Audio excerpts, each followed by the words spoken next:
ஏன்னா கத்தர் மேலேயே அட்டாக் பண்ணிட்டாங்கன்னா சவுதி மேலேயோ மற்ற அரபு நாடுகள் மேலேயோ அவங்க அட்டாக் பண்றதுங்கிறது சாதாரணமான விஷயமாக மாறிடும். காரணம் என்னன்னு கேட்டா, ஆப்ரஹாம் அக்ரிமெண்ட் இதுல கேன்சல் பண்ணப்படலாம். ஆப்ரஹாம் அக்ரிமெண்ட்ல இருந்து சம்பந்தப்பட்ட நாடுகள் வெளியேறலாம் அல்லது தற்காலிகமாக அதை நிறுத்தி வைக்கலாம் என்கிற ஊகங்கள் எழுப்பப்படக்கூடிய சூழல்ல இன்றைய நாளில் ஈஜிப்ட்ல இருந்து ஒரு முன்மொழிவு முன்வைக்கப்பட்டிருக்கிறது. உண்மையிலேயே பாராட்டுக்குரிய முன்மொழிவு தான். அது சாத்தியப்படுமா?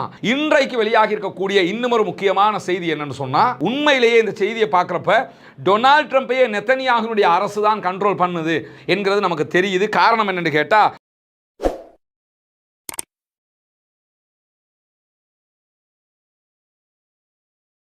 அன்பிற்கினிய சகோதர சகோதரிகளே, நம் அனைவர் மீதும் ஏக இறைவனுடைய அமைதியும் கருணையும் உண்டாகட்டுமாக என்கிற உயரிய பிரார்த்தனைகளோடு பாலஸ்தீனத்தினுடைய காசா பகுதிகளில் இஸ்ரேலிய ஆக்கிரமிப்பு ராணுவம் நடத்தி வரக்கூடிய தொடர்ந்த தாக்குதல்கள் இன்றைக்கும் 709வது நாளாக நடைபெற்று வரக்கூடிய இந்த சூழல்ல என்னவெல்லாம் நடக்கிறது காசாவில், என்னவெல்லாம் நடக்கிறது பாலஸ்தீனத்தை ஒட்டிய சர்வதேச நிலப்பரப்பிலே என்கிற செய்திகளைத்தான் இன்றைக்கும் நாம் பார்க்க இருக்கிறோம். இன்றைக்கு 709வது நாளிலே காசாவில் கடந்த 24 மணி நேரங்களுக்குள்ளாக 79 அப்பாவிகள் கொல்லப்பட்டிருக்கிறார்கள், ஷஹீதாகி இருக்கிறார்கள். அல்லாஹ் தஆலா அவர்களுடைய தியாகத்தை ஏற்றுக்கொள்ள வேண்டும், அவர்களுக்கு உயர்தரமான ஜன்னத்துல் ஃபிர்தௌஸை கொடுக்க வேண்டும், அவர்களுக்கு ஷஹீதுடைய அந்தஸ்தை கொடுக்க வேண்டும் என்கிற உயரிய பிரார்த்தனைகளை முன்வைத்துக் கொள்கிறார். அதே நேரம் இன்றைக்கு கடந்த 24 மணி நேரங்களுக்குள்ளாக 231 நபர்கள் காசாவிலே படுகாயம் அடைந்திருக்கிறார்கள் என்கிற செய்திகளும் இணைந்தே வெளியாகி இருக்கிறது.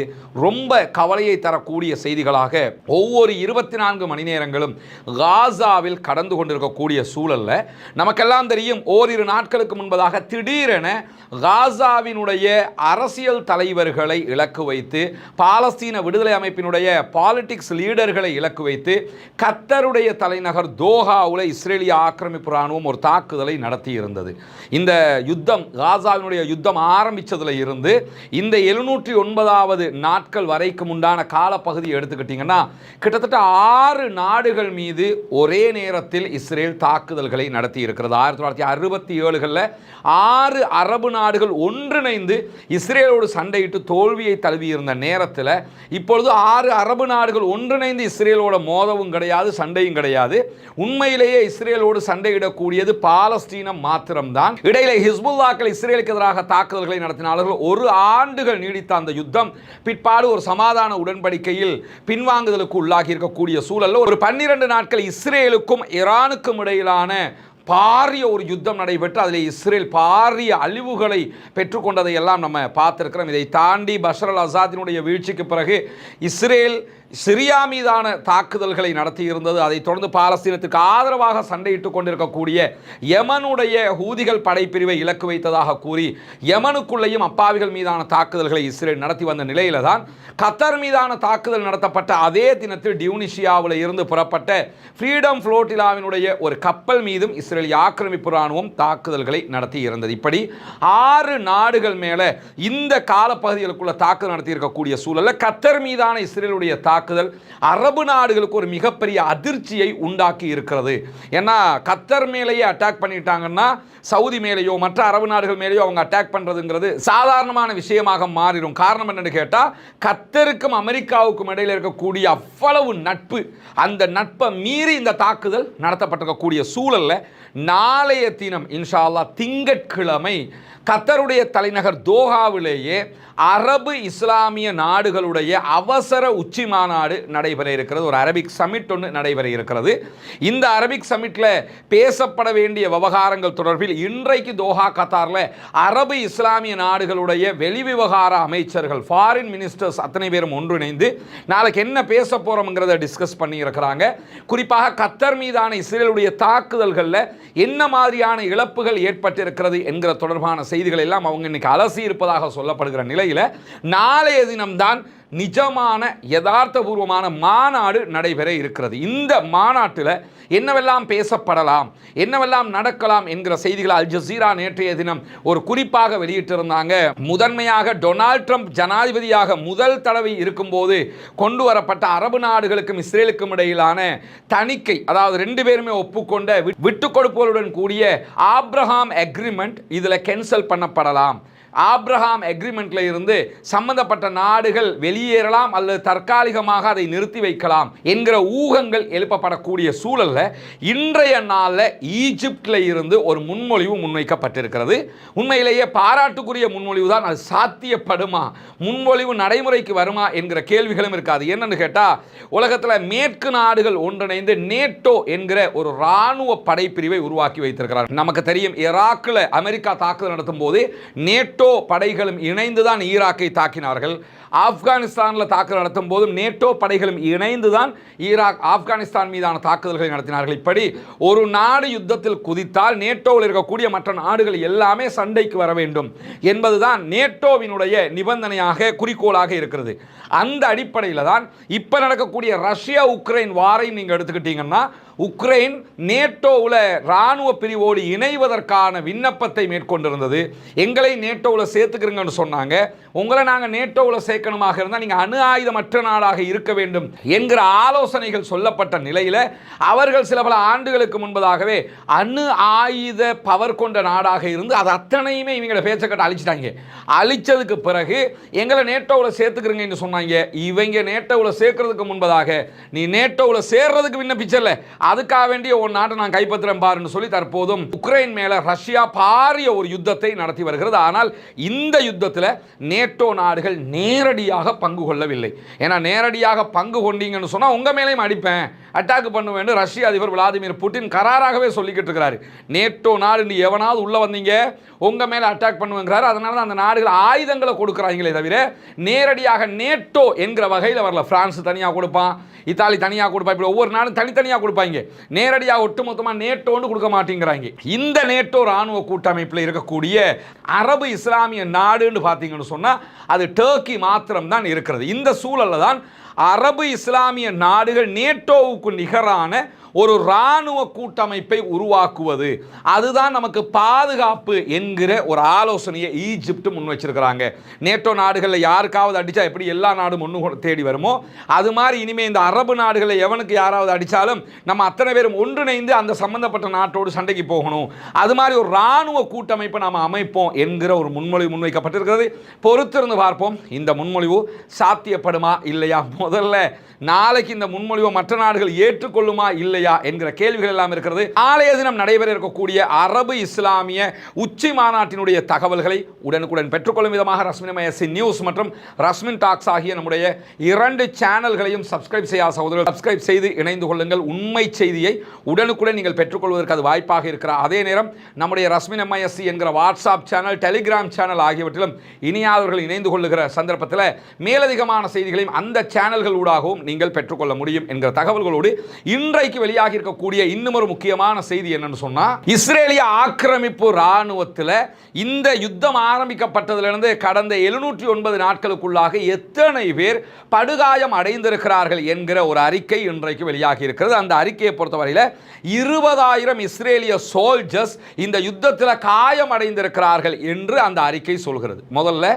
இந்த அறிக்கை பச்சை பொய்ங்கிறத தாண்டி அவர்களுக்கு அவர்களே முரணாக வெளியிட்டிருக்கக்கூடிய அறிக்கை என்பதை நாம் புரிந்து கொள்ள வேண்டும். காரணம் என்னன்னு கேட்டால், இந்த யுத்தம் ஆரம்பிச்சதுல இருந்தே உங்களை எத்தனை பேர் கொல்லப்பட்டிருக்கிறாங்க, எத்தனை பேர் காயமடைஞ்சிருக்கிறாங்கன்னா கேட்குறப்போ ஒரு தகவலை சொல்லுவாங்க, அடுத்த நாள் அதை மாற்றி சொல்லுவாங்க. இப்படி அவர்களே புள்ளி விவரங்களில் முன்னுக்கு பின் முரணாக பல தடவைகள் பொய்களையே சொல்லி வந்த நிலையில தான் இன்றைக்கு இஸ்ரேலுடைய டிஃபென்ஸ் மினிஸ்ட்ரி வெளியிட்டிருக்கக்கூடிய தகவல்களில் அக்டோபர் 2023 முதலாக 20,000க்கும் மேற்பட்ட இஸ்ரேலிய படையினர் படுகாயம் அடைந்திருக்கிறார்கள் என்கிற செய்திகளை வெளியிட்டிருக்கிறதோட இதில் 56% PTSD என்கிற வகையான மனநோய்க்கு உள்ளாகி இருக்கிறார்கள். பைத்தியம் முடிச்சுட்டு சுத்துறாங்கன்னு அர்த்தம். மனநோயாளிகளாக உளவியல் ரீதியாக பாதிக்கப்பட்டிருக்கிறார்கள் 56% மேற்பட்டவர்கள் என்கிற செய்திகளை அவங்க வெளியிட்டிருக்கிறதோடு ஒவ்வொரு மாதமும் குறைந்தது 1000 பேர் படுகாயம் அடைகிறார்கள் காசாவினுடைய வார்ல. இதெல்லாம் சாதாரணமான ஒரு செய்தி கிடையாது. யோசிச்சு பாருங்க, 1000 அவனே சொல்றான்னா ஒரு மாசத்துல குறைஞ்சது 3000 to 5000 பேர் படுகாயம் அடைகிறான்னு அர்த்தம். அவனே 1000 ஒத்துக்கிறான்ல, அந்த அளவுக்கு காசாவில் அவங்க மேலே அடி விழுகுது. அவர்களுடைய அறிக்கையில் ஒரு மாதத்துக்கு குறைஞ்சது 1000 பேர் படுகாயம் அடைகிறார்கள் என்று சொல்லியிருக்கிறார்கள். ஆனால் இதுக்கு மாற்றமாக இதற்கு முன்பதாக இஸ்ரேலுடைய மறுவாழ்வுத்துறை அமைச்சகம் வெளியிட்டிருந்த செய்திகளில் 81,000 பேர் இஸ்ரேலியர்கள் படுகாயம் அடைந்திருக்கிறார்கள் காசா வாரில் இதுவரைக்கும் என்கிற செய்திகளை வெளியிட்டிருந்தாங்க. இப்போ 81,000 பேர் படுகாயம் அடைஞ்சிருந்தான் என்கிற லிஸ்ட்டை குறைச்சி 20,000 பேர் அப்படின்னு சொல்லி இன்றைக்கு டிஃபென்ஸ் மினிஸ்ட்ரி இந்த பொய்யான ஒரு தரவை வெளியிட்டிருக்கிறார்கள். இந்த 81,000 பேரில் கிட்டத்தட்ட 40% பேர், அதாவது 31,000 பேர் உளவியல் ரீதியிலான பாதிப்புகளுக்கு உள்ளாகி இருக்கிறார்கள் என்று அந்த அறிக்கை சொல்லியது. இதற்கு முன்பதாக வந்த அறிக்கையில் 81,000 பேர் காசாவில் படுகாயம் அடைஞ்சிருக்கிறாங்க, அதில் 31,000 பேருக்கு மனநோய் வந்திருக்குது அப்படின்னு சொல்லியிருந்தாங்க. ஆனால் இப்போ வெளியிட்டிருக்கக்கூடிய அறிக்கையில் 20,000 பேர் தான் காசாவில் படுகாயம் அடைஞ்சிருக்கிறாங்க என்று சொல்லியிருக்கிறார்கள். எனவே இது பச்சை பொய்யான அவர்களுடைய ஏமாற்று வித்தையாக இருக்கக்கூடிய ஒரு செய்தியாக நம்ம பார்க்க முடிகிற அதே நேரத்தில் மார்ச் 2025 காயமடைந்த அதே போன்று ஊனமுற்ற இஸ்ரேலிய ராணுவத்தினுடைய பட்டியலை வெளியிடுகிற நேரத்தில் 78,000 பேர் காயமடைந்திருக்கிறார்கள் என்று சொல்லி 2025 மார்ச் மாதம் வெளியிட்ட அறிக்கையில் சொல்லியிருந்தாங்க. இப்போ என்ன கேட்கணும்னு கேட்டால், முதல்ல 78,000ங்கிறாங்க, அதுக்கு பிறகு 81,000ங்கிறாங்க. சரிதானே, 78,000 81,000 அதிகம் இருக்கலாம்ல. ஆனால் அது எப்படிடா திடீர்னு இந்த மாதம் அறிவிக்கும் போது யுத்தம் நடந்து 2 வருஷம் ஆகுது, இப்போ என்ன சொல்கிறாங்கன்னு கேட்டால் 20,000 பேர். அப்போ மீதி 60,000 பேர் எங்கே? செத்து போயிட்டாங்களா, அடக்கிட்டாங்களா, இல்லை காயப்படவே இல்லை அயனுடையாமல் இருக்கிறாங்கன்னு சொல்ல வர்றாங்களா? எவ்வளோ பெரிய பொய்ன்னு தெரியுதா? இந்த புழுகு மூட்டைகள் எடுத்து வச்சுக்கிட்டு இப்போ வருவான் 4 பேர், வெறும் 20,000 பேர் தான் அப்படிமா இங்கே வந்து உட்காந்துக்கிட்டு 20,000 பேருன்னே வச்சுக்கிட்டாலும் இஸ்ரேலுடைய சோல்ஜர்ஸ், அவங்க பயிற்சி எடுத்தவர்கள், உச்சகட்ட ராணுவ பயிற்சி எடுத்த 20,000 பேர் படுகாயம் அடைஞ்சு கைகால் இல்லாமல் உட்கார்ந்துகிட்டு இருக்கிறான்னு சொன்னால் அது எவ்வளவு பெரிய இழிவு, அவர்களுக்கு எவ்வளவு பெரிய தோல்வியாக இருக்கும். காசாவில் 1,57,000க்கு மேற்பட்டவர்கள் படுகாயம் அடைந்திருக்கிறார்கள், ஊனமுற்றிருக்கிறார்கள் பொதுமக்கள். ஆனால் சண்டைக்கு போன நீ இந்த நிலைமைக்கு வர்றன்னு சொன்னால் யார் ஜெயிக்கிறா யார் தோக்குறாங்கிறத அனைவரும் புரிந்து கொள்ள முடிகிறார். அதே நேரத்தில் இன்றைக்கு வால் ஸ்ட்ரீட் ஜேர்னல் வெளியிட்டிருக்கக்கூடிய ஒரு செய்தியில் அமெரிக்க அதிகாரிகளை மேற்கோள் காட்டி அவர்கள் ஒரு செய்தியை வெளியிட்டிருக்கிறாங்க. அதில் என்ன சொல்றாங்கன்னா, நெத்தன்யாகுவோடு ஒரு பெரிய மோதலை டொனால்ட் ட்ரம்ப் விரும்பவில்லை அப்படின்னு சொல்லி ஒரு செய்தியை வெளியிட்டிருக்கிறாங்க. நம்ம ஏற்கனவே தொடர்பாக ஒரு செய்தி சொல்லியிருக்கிறோம். என்னன்னா, உண்மையிலேயே அமெரிக்க அரசாங்கத்தையே என்ன செய்யணுங்கிற கமெண்ட் பண்ணக்கூடிய இடத்துல யூதர்கள் ஜியோனிஸ்டுகள் தான் இருக்கிறார்கள். அதனால தான் டொனால்ட் ட்ரம்ப்புக்கு கூட நெத்தன்யாகுவை கண்ட்ரோல் பண்ண முடியலை. உண்மையிலேயே இந்த செய்தியை பார்க்குறப்ப டொனால்ட் ட்ரம்ப்பையே நெத்தன்யாகுனுடைய அரசு தான் கண்ட்ரோல் பண்ணுது என்கிறது நமக்கு தெரியுது. காரணம் என்னென்னு கேட்டால், இதை உறுதிப்படுத்துகிற விதமாக நேற்றைய தினம் நமக்கு தெரியும் கத்தருடைய பிரதமர் அமெரிக்காவுக்கு போயிருந்தார். அவர் ஐநாவில் பேசிவிட்டு நேர அமெரிக்க அதிபரை போய் சந்திச்சார். அமெரிக்க அதிபர் அவருடைய தூதர்கள் பல பேரையும் சந்திச்சார். விட்காஃப் எல்லாருமே இருந்தாங்க. இந்த சந்திப்புக்கு பிறகு உடனடியாக டொனால்ட் ட்ரம்ப் கடுமையான ஒரு அறிக்கையை வெளியிட்டிருந்தார். நெத்தன்யாகு சொல்கிறது கேட்குறாருல, எல்லாத்தையும் நாசமாக்குறது நெத்தன்யாகு தான், ஏன் இப்படி எல்லாம் பண்ணுறாரு, நாங்கள் இனிமேல் ஒத்துழைக்க மாட்டோம், இந்த மாதிரியெல்லாம் இருந்தால் பேசியிருந்தார். பேசிவிட்டு இன்னைக்கு என்ன பண்ணுறாங்கன்னு கேட்டால், அமெரிக்காவினுடைய வெளியுறவு செயலர் மார்க்கோ ரூபியோ நேரடியாக இஸ்ரேலுக்கு வந்து இறங்குறாரு. வந்து இறங்கி என்ன சொல்கிறாருன்னு கேட்டால், அமெரிக்க அதிபர் உங்களோட கோவப்பட்டது உண்மை, உங்களுக்கு எதிராக பேசினதெல்லாம் உண்மைதான், ஆனால் நாங்கள் எப்பயும் உங்களோட தான் இருக்கிறோம். அது கத்தர் பிரதமர் வந்த டைமில் சும்மா அப்படி சொன்னது. கத்தர் பிரதமர் வரும்போது நெத்தன்யாவுக்கு எதிராக பேசுகிறாரு. கத்தர் பிரதமர் போனதோடு என்ன பண்ணுறாருன்னா, தன் தூதுவரை அனுப்பி வச்சு நெத்தன்யாகுட்ட, நாங்கள் சும்மா அவருக்காக பேசியிருக்கிறோம், உனக்காகலாம் அப்படிலாம் பேசுவோமா நாங்கள், நீங்கள் எங்கட ஆக்கலாம் இல்லையா என்று சமாளிக்கிறார். எனவே வால் ஸ்ட்ரீட் ஜேர்னலுடைய செய்தி என்னென்னு கேட்டால், நெத்தன்யாகுவை பகைத்துக் கொள்வதற்கு ஒருபோதும் அமெரிக்க அதிபர் விரும்பவில்லை. ஏன்னா அவங்களுடைய பிடிதான் அமெரிக்காவுக்குள்ளே இருக்குது என்பதை தெளிவாக காட்டியிருக்கிறாங்க. அப்போ கத்தர் பிரதமர் சொல்கிறாருன்னா அது சும்மா லோலக்கு சும்மா சொல்லுவோங்களே, சும்மா சொன்னோங்களே, கலாய்க்கிறதுக்கு பேசியிருப்பார். இந்த மாதிரி இந்த அரபு நாட்டுக்காரங்களையெல்லாம் தலையில் மிளகா அரைச்சி அவன் அமுச்சு விட்டுட்டு இங்கே அனுப்பி மன்னிச்சுக்க, ஒன்றை சும்மா அவங்கள சமாளிக்கிறதுக்கு அப்படி பேசியிருக்கிறேன் அப்படின்னு சொல்லியிருக்கிறாரு. எனவே இஸ்ரேலுடைய குறிப்பாக ஜியோனிஸ்டுகள் ப்ளஸ் யூதர்களுடைய வகிபாகம் அமெரிக்க அரசாங்கத்தில் ரொம்ப முக்கியமாக இருக்குதுங்கிறத நம்ம புரிந்து கொள்ள முடிகிறது. அதனால தான் என்ன நடந்தாலும் இஸ்ரேல் இவ்வளவு ஆட்டம் போட்டுக் கொண்டிருக்கிறார்கள் என்பதையும் நம்ம கவனிக்க முடிகிறது. அதே நேரத்தில் இன்றைக்கு மொசாது வெளியிட்டிருக்கக்கூடிய ஒரு அறிக்கையில் என்ன சொல்கிறாங்கன்னா, கத்தர் மேலே நம்ம அட்டாக் பண்ணி இருக்கலன்னு சொன்னால் ஒரு சமாதான உடன்படிக்கை வந்திருக்கும், பாலஸ்தீன விடுதலை அமைப்பினர் சமாதானத்துக்கு நெருக்கமாக வந்துட்டாங்க. நான் அமெரிக்கா சொல்றதை கேட்குற அளவுக்கு அவங்களுடைய நிலைப்பாடுகள் இருந்தது.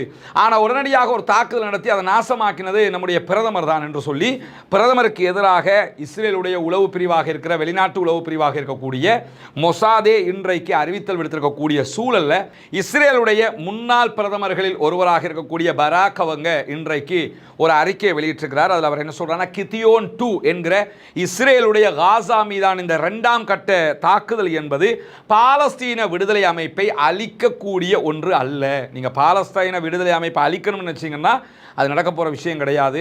நீங்க எவ்வளவு பெரிய யுத்தம் செஞ்சாலும், அமெரிக்காவே உங்களோட வந்து நின்னாலும், ஏற்கனவே நிற்கிறாங்க, நிறைய ஆயுதம் உங்களுக்கு தர்றாங்க, ஆனால் பாலஸ்தீன விடுதலை அமைப்பை நீங்கள் அழிக்க முடியாது. என்ன நடக்கும் என்று சொல்லி சொன்னால், எஹூத் பராக்கினுடைய செய்தியில் அவர் தெளிவாக என்ன சொல்கிறாருன்னு சொன்னால், காசா மீதான இந்த தாக்குதல் நம்முடைய இராணுவத்தையும் நம்முடைய அரசாங்கத்தையும் காசாவினுடைய மணல்களில் புதைத்து விடுகிறது. நம்ம ஆல்ரெடி காசா மணலில் சிக்கிக்கிட்டு தான் நிற்கிறோம்.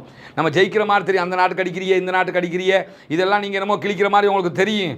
ஆனால் நிலவரம் என்னென்னு கேட்டால், சர்வதேச அளவில் நம்ம மார்க்கெட் கீழே இறங்கிடுச்சு. எவ்வளோ பெரிய இராணுவத்துக்கு காசாவினுடைய இந்த தாக்குதலை எதிர்கொள்ள முடியலை என்று கேவலம் நமக்கு வந்துருச்சு. நம்ம காசாவினுடைய மணல்ல போய் ரொம்ப மாட்டிக்கிட்டு நிற்கிறோம் அப்படின்னு சொல்லிட்டு இந்த தாக்குதல்கள் பாலஸ்தீன விடுதலை அமைப்புக்கு வந்து வெற்றியை கொடுக்கும். குறிப்பாக ராஜதந்திர ரீதியாக அவர்களுக்கு வெற்றியாக இது அமைகிறது என்று சொல்லி இஸ்ரேலுடைய முன்னாள் பிரதமர் என்ன சொல்றாருன்னா, பாலஸ்தீன விடுதலை அமைப்பு தான் ஜெயிச்சுக்கிட்டு இருக்கிறாங்க, நம்ம தோத்துக்கிட்டு இருக்கிறோம் சொல்லி பகிரங்கமாக இன்றைக்கு பேசியிருக்கிற அதே நேரம் குறிப்பாக மத்தியஸ்தம் செய்கிற யாரெல்லாம் வந்து நடுவராக இருந்து சமாதானம் பேச வர்றாங்களோ அந்த நாட்டினுடைய தலைநகரத்து மேலேயே தாக்குதல் நடத்தி இருக்கக்கூடிய நிலையில் நம்முடைய கைதிகளை எப்படி நம்ம உயிரோடு கொண்டு வர்றது? எனவே நம்ம கைதிகளை உயிரோடு கொண்டு வர்றது பிரதமர் நோக்கமே கிடையாது. அவர் ஆட்சியை தக்க வைக்கிறதுக்கு இந்த தாக்குதலாக நடத்துகிறாருன்னு சொல்லிட்டு டொனால்ட் ட்ரம்ப் சொன்ன மாதிரியே அமெரிக்க அதிபர் ஏற்கனவே சொன்னார், நான் பேசி ஏதாவது செஞ்சு ஒரு சமாதானத்துக்கு நெருக்கமாக வரும்போது அதை நெத்தனியாகு நாசப்படுத்தி அப்படிங்கிறாரு.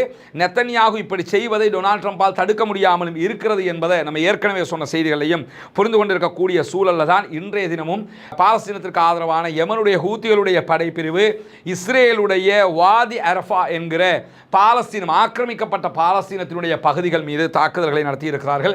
2 ட்ரோன் தாக்குதல்கள் நடத்தப்பட்டிருக்கிறது என்கிற செய்திகள் வெளியாகி இருக்கிற அதே நேரம் பாலஸ்தீன விடுதலை அமைப்பினுடைய துணை ராணுவ குழு வெளியிட்டிருக்கக்கூடிய செய்திகளை ஷேக் ரதுவான் பகுதிகளில் இன்றைக்கு இஸ்ரேலிய ஆக்கிரமிப்பு ராணுவத்தினுடைய ஒரு மெர்காவா டேங்கை நாங்கள் அளித்திருக்கிறோம் என்கிற செய்திகளை வெளியிட்டிருக்கிறார்கள். பாலஸ்தீனத்திற்கு ஆதரவாக, பாலஸ்தீனத்தை பாதுகாக்கும் விதமாக பாலஸ்தீன சுதந்திர போராளிகள் தொடர்ந்தும் தாக்குதல்களை நடத்தி வருகிறார்கள். பாலஸ்தீனம் வெற்றி பெற வேண்டும், பாலஸ்தீனம் சுதந்திரம் அடைய வேண்டும், பாலஸ்தீன மக்களும் நம்மை போன்ற நிம்மதியானவர்களாக மாற வேண்டும், வாழ வேண்டும் என்கிற உயரிய பிரார்த்தனைகளோடு பாலஸ்தீன மக்களுக்காக பிரார்த்திக்கிற அதே நேரம் இஸ்ரேலிய ஆக்கிரமிப்பு ராணுவத்திற்கு எதிராக தொடர்ந்தும் குனூத்து நாசிலாவை ஓத மறந்து விடாதீர்கள் நண்பர்களே, தாய்மார்களே என்கிற கோரிக்கைகளை முன்வைத்தவனாக நாளைய தினம் நடக்கக்கூடிய அரபு இஸ்லாமிய நாடுகளின் மாநாட்டினுடைய செய்திகளை உடனுக்குடன் எதிர்பாருங்கள். முழு தகவல்களை உடனுக்குடன் கொண்டு வந்து தருவதற்கு தயாராக இருக்கிறோம் இன்ஷா அல்லாஹ் என்கிற செய்திகளோடு பாலஸ்தீன மக்களுக்காக ஜனநாயக ரீதியாகவும் குரல் எழுப்புவோமாக. வாஹிர் தஅவானா அல்ஹம்துலில்லாஹி ரப்பில் ஆலமீன்.